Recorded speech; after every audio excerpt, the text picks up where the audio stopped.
Hey guys, I've been told that I don't look at the camera enough doing my videos, so I'm just gonna hide down here, okay? We'll do it from here. Roll the music.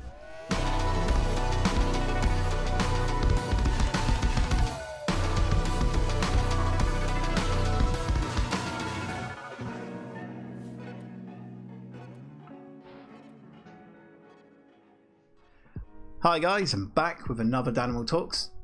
So this is the third installment.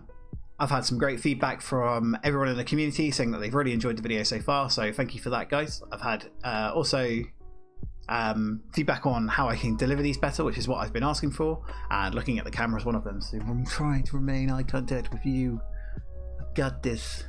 And I'm going to try my very best to keep an eye on you guys, alright? I slipped then as well. Did you see it? Yeah. Anyway, so today what I want to talk about is what I'm calling, it's like a pentagon diagram, so it's called the quintuplet, and this is regarding to, I guess, I'm gonna direct it at streaming because that's what I'm a consumer of and a retailer of. Is that the best thing to say? I don't know, but it's kind of like my recipe that I'm living by, and how I judge how much I like certain streamers. It's easy to just say I like this streamer because of this. But I'm an analytical person. You know, I play a lot of Football Manager especially on Fridays on my stream. And anyone who's spoken to me about anything knows that I'm big into stats and analysing stuff and looking for ways to be better with things. This is a way I've dissected streaming for myself. So it's you know, it's like a trifector. A trifector of things which bring together the power of whatever. This is kind of like a quad factor. Is it quad? No, quinfector. Quad's 4, isn't it? Quin, so it's 5. It's quintuplet. And I'm just going to call it the quintuplet. That's what we're going to label it as. So there's 5 main elements to this, and I find that if you've got 3 of them in a good quality, the other 2 can be really supported by them, but I'll let you kind of decide that for yourself. Obviously, you know, I'm not an expert. My Twitch channel is not huge, but I'm getting there, and this is steps towards the journey, and these are things that I'm using to improve. So maybe you can take away a similar mindset from it and think, what can you do for your own streams and for your own content and everything? Can you apply these 5 points?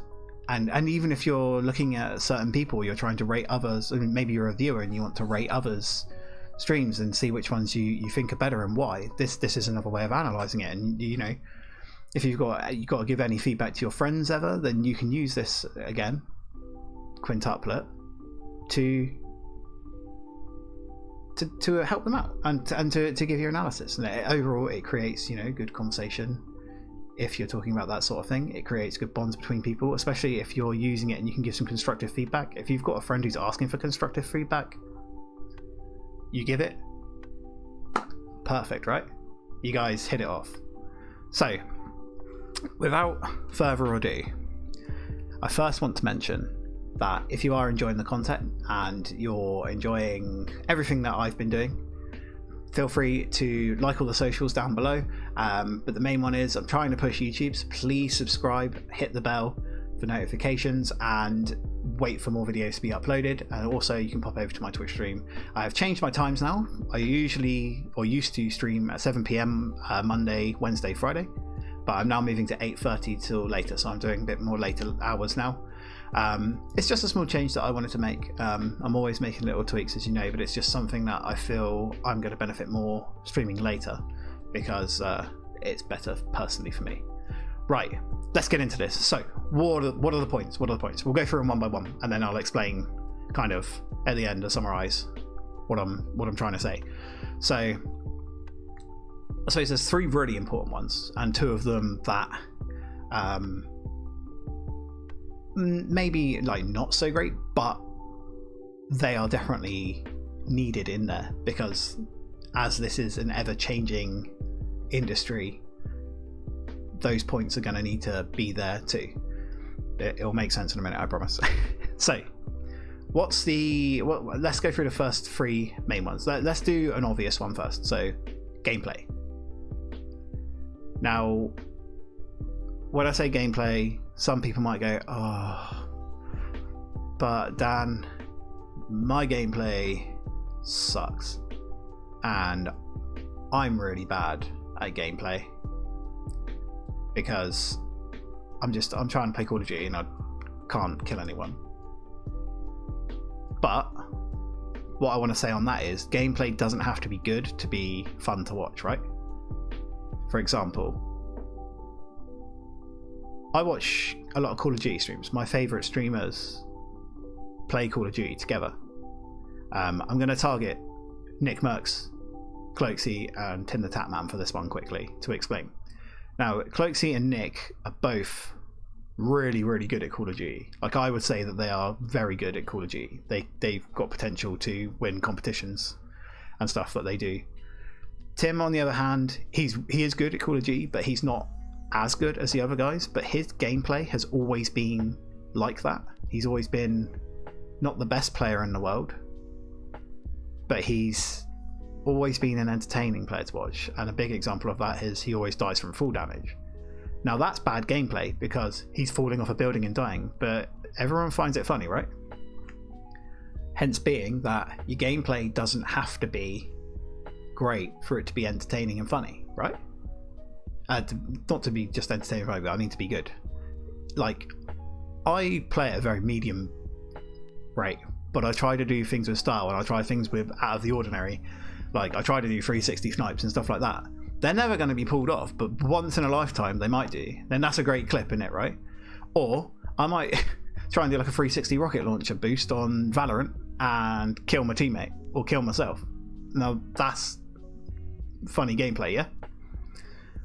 So that's what I mean by gameplay. So your gameplay now, and then when I go through this a bit later, I can sort of say that gameplay, if you're an insanely good game player, then perhaps the next point that I'm going to make, which is community engagement. If you're not as great at engaging with the community, then you have good gameplay, it can make up for that, right? So if you're a really, really sick player, like you can aim like Shroud, but perhaps you're a little bit more shy on camera and you don't necessarily want to talk to chat that much and you want to do it in your own speed, or you don't want to talk to people outside of your stream and you kind of just want to keep it to your stream, and then you keep quiet, and then when you come on stream you say hi to everyone, then you get on with playing your game and you're taking names, you're hitting dubs like crazy, right? That gameplay will then support the community and engagement. But then community engagement, which is the next point in the quintuple, if you're perhaps not so good at games, and this is which I touch on Tim the Tatman again, his engagement with the community is amazing. He's so good at talking to all of his fans in his chat, and he's funny and he's interesting. His gameplay doesn't need to be good because it's supported by that, even though his gameplay is good because, like I said, it's funny. So let's see how those 2 points can support each other. If one's slightly better than the other, it carries the other one. So then that brings me to the third point, which is entertainment. And entertainment can be comedy, humor. It can even be serious topics. You could be a really interesting intellectual person who spreads advice and talks about things and politics, if that's what you're into. I don't know. Has really interesting facts about animals or something like that. I don't know. I'm just trying to like back it up with the theory of that. Entertainment can come in many forms. Entertainment is what the consumer takes from it. So if the consumer enjoys what's being said and what's being done, that's entertaining, right?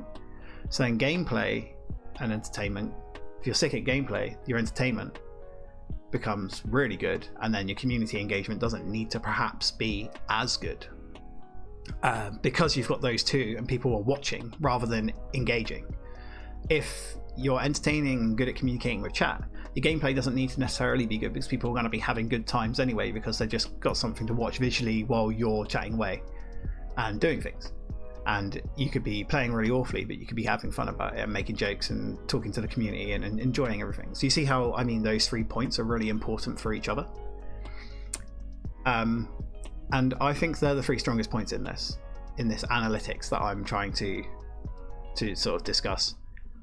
So then what are the other points? That's what we're probably thinking here. What are the other 2 points? So I'm going to chuck in there and say that production of your stream, production of everything that you do, and then versatility of what you can do, and if things change you have to be able to adapt to those as well. So being versatile, I mean, like, this is why I said, like, if you've got those other three, you can actually support, like, 4 points will definitely support 1 bad point. So if you play just 1 game, you're gonna sit there on 1 specific game, so you're just gonna play Call of Duty all the time, right? Let's say you play Call of Duty multiplayer, which is something that's not even as popular with Warzone out now.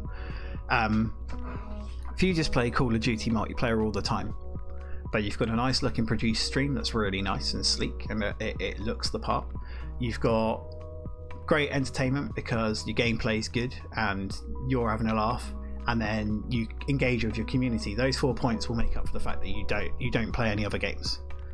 You get me?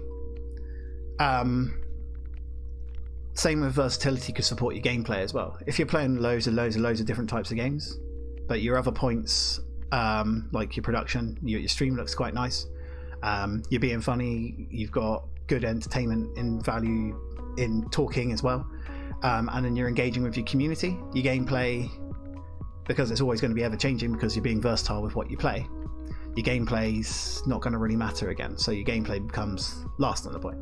And you can put these kind of things into perspective as well. You think about something like Dr. Disrespect, his production is incredible, right? His production is massively incredible, and he's funny about it because he's playing a part, he's acting here, to an extent. I'm sure there's a lot of elements of Doc, which is Doc, and which is Guy himself, but he is a funny guy, and he's got great production, he's got good community engagement, his gameplay is good too, and his versatility is he can just kind of play quite a few battle royale games and shooting games. He's not really into playing too much else as of now. Right now I've been watching him since 2016, and he's always played like battle royale pretty much most of the time. So they're my 5 points that like I kind of strive to improve on. So I try to make sure that I've got a good degree of all 5 of those. If I'm looking at streamers and see what don't I like about the streamer, it's usually because they're lacking 2 of these. Yeah, maybe it'll help you. Maybe you can start analysing a bit more your own streams or anyone's stream to help out, or just if you want to do it for fun. Have a think about this quintuplet. I'll put a little diagram maybe up in the corner here with the thing as we go. Might be a bit too advanced for me though, so we'll see. Anyway guys, thanks for listening, thanks for tuning in. I know it's a long one this time, but hey, I've done my best. Till next time, goodbye.